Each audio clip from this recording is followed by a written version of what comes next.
Hadis selanjutnya adalah wa Anas radhiyallahu ta'ala anhu dari Sayyidina Anas. Man wajada tamran falyuftir alaih. Barang siapa menemukan korma, hendaknya Anda berbuka dengan korma. Anda berbuka saja sunnah, mengawalkan buka sunnah di atas sunnah, dengan kurma sunnah di atas sunnah di atas sunnah.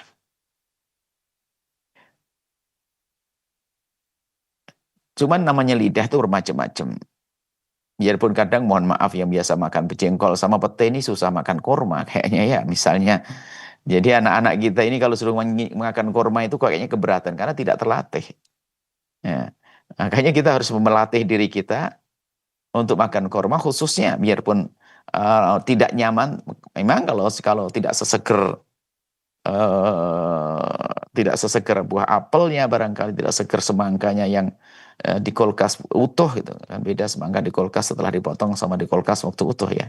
Anda bisa coba dimasukkan ke kulkas waktu utuh, waktu dibelah itu kayak memanggil-manggil segarnya aku lah. Terus dijajar sama kurma, kebiasaan minum makan semangka, mesti semangka didahulukan. Yang belum kenal sunnah Nabi, tapi kalau sudah kenal sunnah Nabi, kita pastikan semua anak-anak kita, diri kita sendiri, biarpun hanya sepotong kurma, bismillah, bukanya dimulai dengan kurma. Untuk nanti dapat rutop. Rutop itu kurma segar. Jadi kurma itu adalah oleh dibarak ya, ada masa-masa, ada disebut.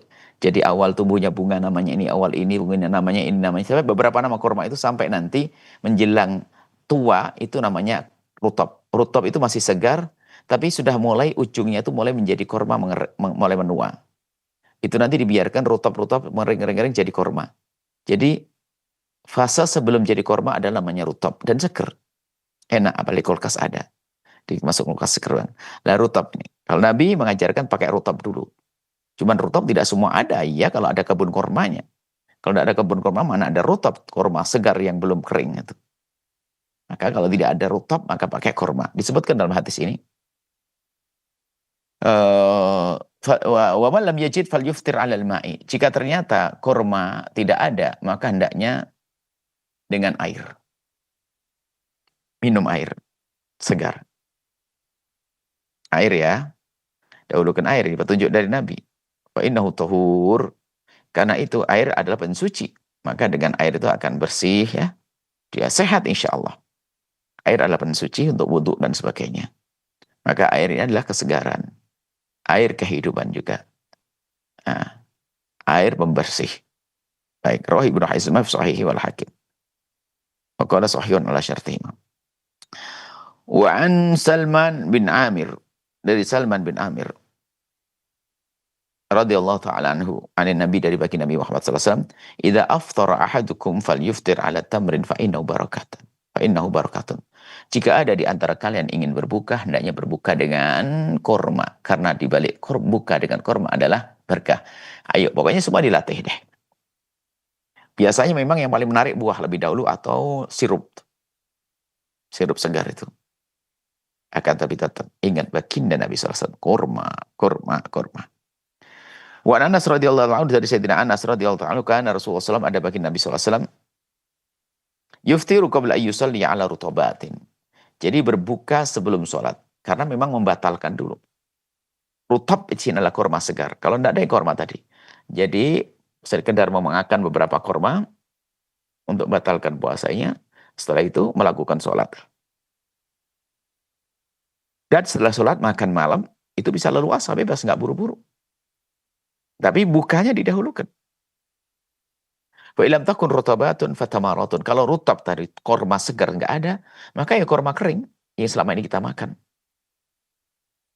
Wa ilam takun tamaratun, kalau sudah korma nggak ada, hasawatin min ma. Ambil gambarannya segenggam itu mungkin kita supaya maksudnya intinya air. Terserah kita ambil pakai apa. Kalau ada gelas ya gelas. Ada. Kalau hasawat mungkin gambarannya kita di sebuah perjalanan nggak ada apa-apa, adanya sungai. Mau minum gimana? Ya masa minum kita kayak kambing langsung. Tapi pakai hasawat diminum. Artinya seteguk dengan tegukan air. Raja Abu Ya'la bilang, Nabi SAW ada lewat lain dari Abu Ya'la. Karena Nabi ada bagi Nabi Muhammad SAW yuhibbu, Nabi senang ayuftira untuk berbuka ala thalathi tamaratin 3 korma. Masya Allah. Kalau dia bisa 3 karena terlalu berat, ya sudahlah 1 lah.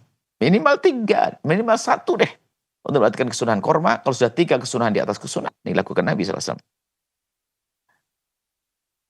Kalau tidak ada korma, tadi disebut air. Kalau tidak ada, pokoknya jangan nih.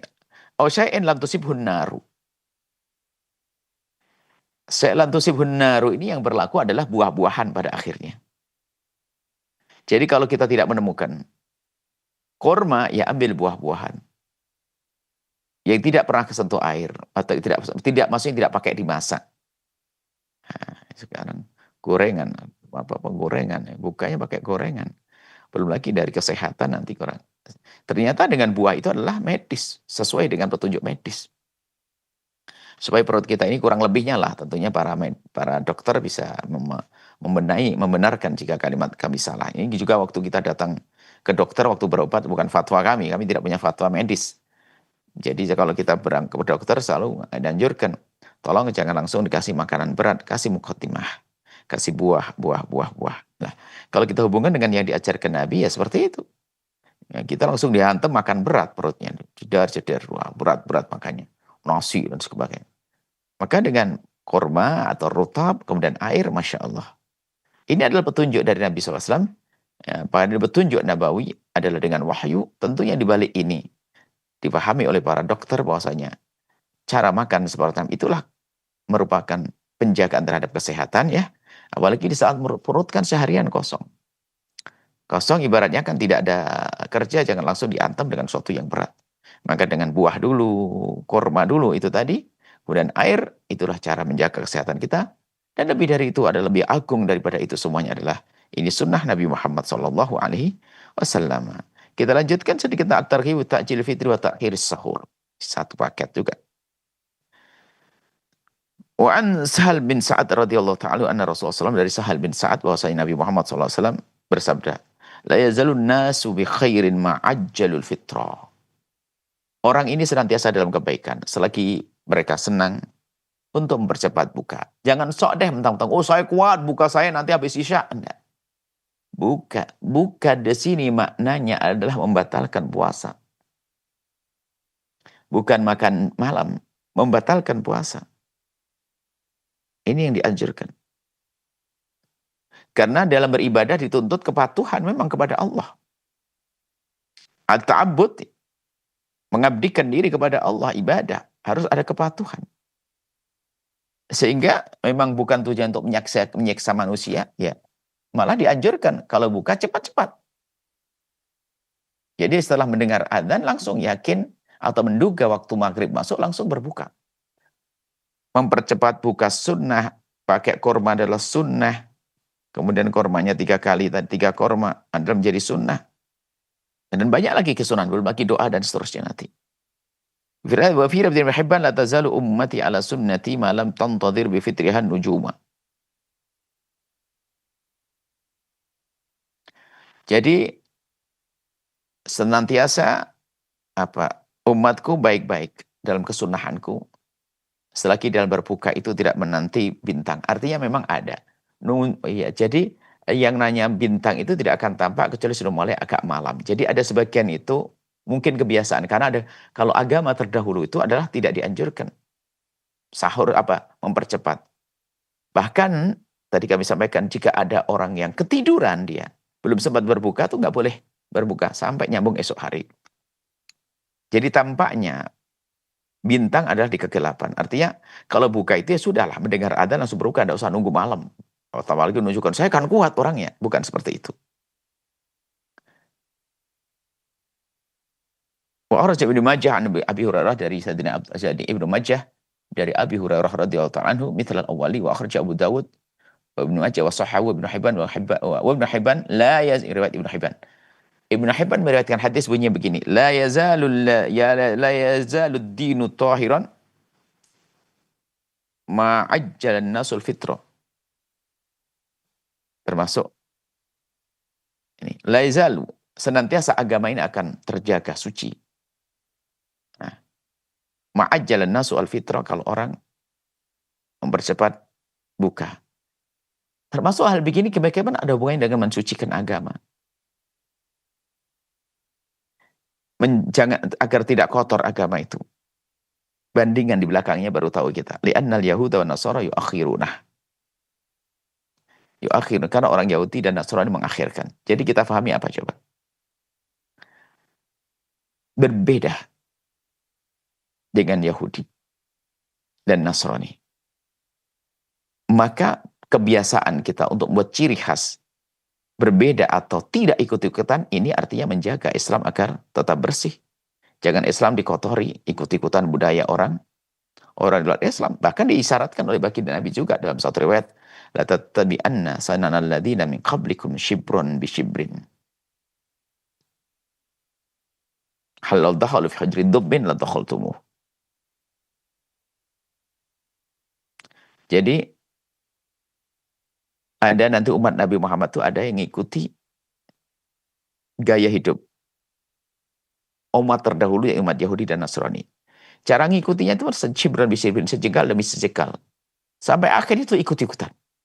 Sehingga sampai kalau seandainya ada orang di luar Islam itu punya gaya hidup ngikuti lubang biawak, dia akan ngikut orang Islam ini, orang Islam yang lemah ini.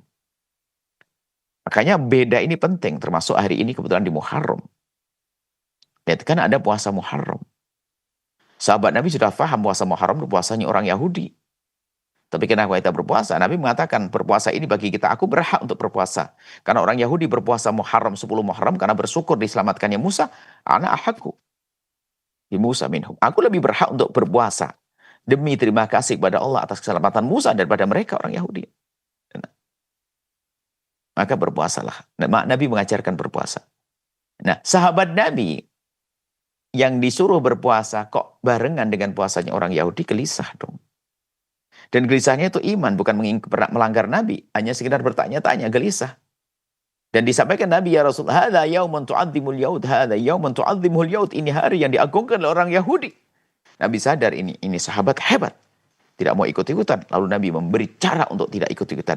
La imbakitu ila qabilin la sumanna tasi'a.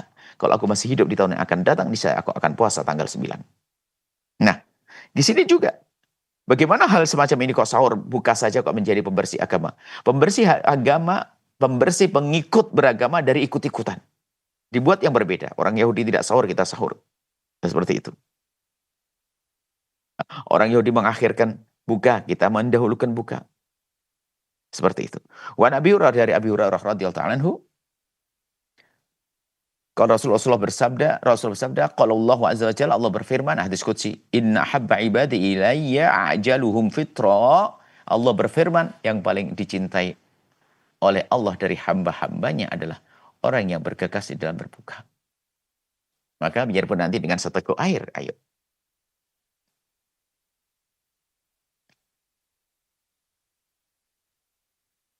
Baik, kemudian termasuk mohon maaf yang hendak melaksanakan azan, sedikit saja. Melaksanakan azan, waktu itu sudah menjadi sedikit saja membatalkan, itu sudah mendapatkan sunnah lalu melakukan azan. Jangan makan dulu satu piring baru azan, nanti orang ketinggalan. Baik. Waruya an Ya'la bin Murrah qala, dari Ya'la bin Murrah qala Rasulullah SAW bersabda, salatatun yuhibbullahu azza wa jalla. 3 hal yang dicintai oleh Allah. 3 hal yang disenangi oleh Allah. Enak semuanya. Ta'jilul fitri, bergegas dalam berbuka. Ta'khirus sahur, mengakhirkan sahur.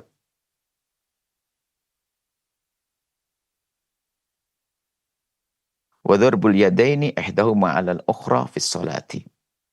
Ini adalah dharbul yadaini ihdahuma 'alal ukhra fis sholati. Jadi ini ada satu cara, tentunya ini bukan di dalam sholat ya, bukan di dalam sholat ya. Menunjukkan bahwasanya kita telah tuntas dari sholat ya. Ini ada keterangannya, ini ada bab juga. 3 hal. Wa dharbul yadaini rawahu Tabrani fil Awsat. Nah, ini tentang hadis ini. Wa dharbul yadaini Hadis ini dikatakan oleh Rijal Abiyah Rijalus Sahih. Dikatakan hadis ini hadis yang bisa dipakai dan benar, sehingga perlu juga kesunahan-kesunahan ini untuk bisa dilakukan. Nah, takjilul fitri coba kalau kita perhatikan, kok enak ya?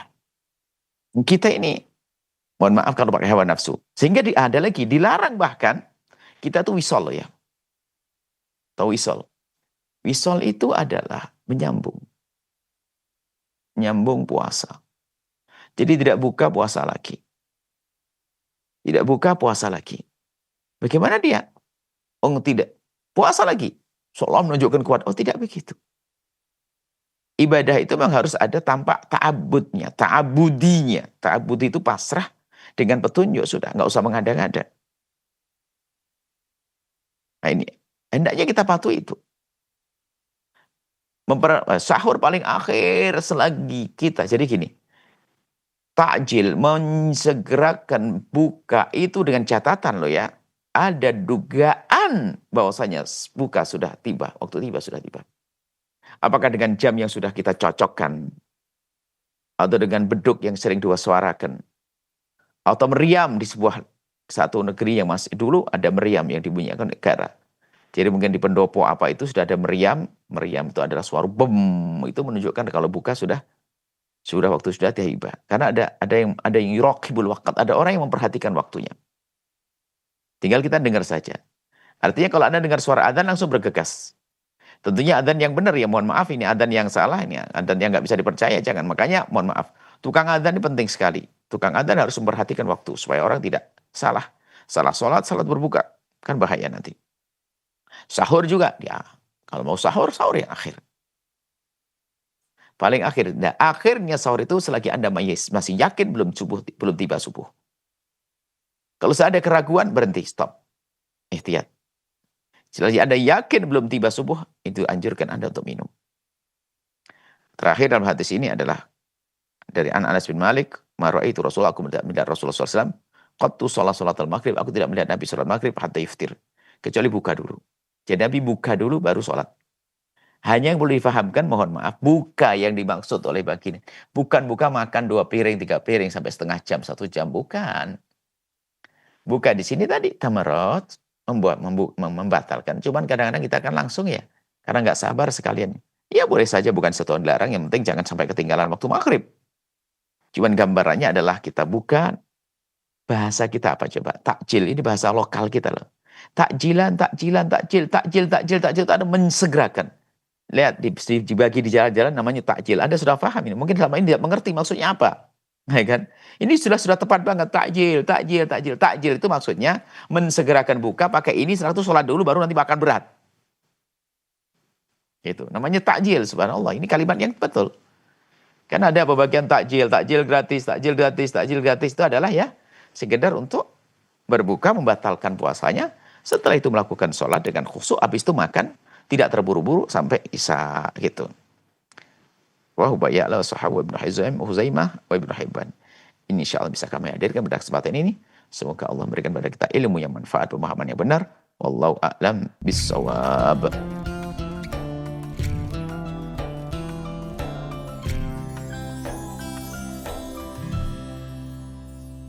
Sahabat Al-Bahjah TV, setelah menyaksikan video ini, jangan lupa bersolawat kepada baginda Nabi Muhammad. Shollu ala Nabi Muhammad. Allahumma sholli alaihi wa ala alihi wa sahbihi.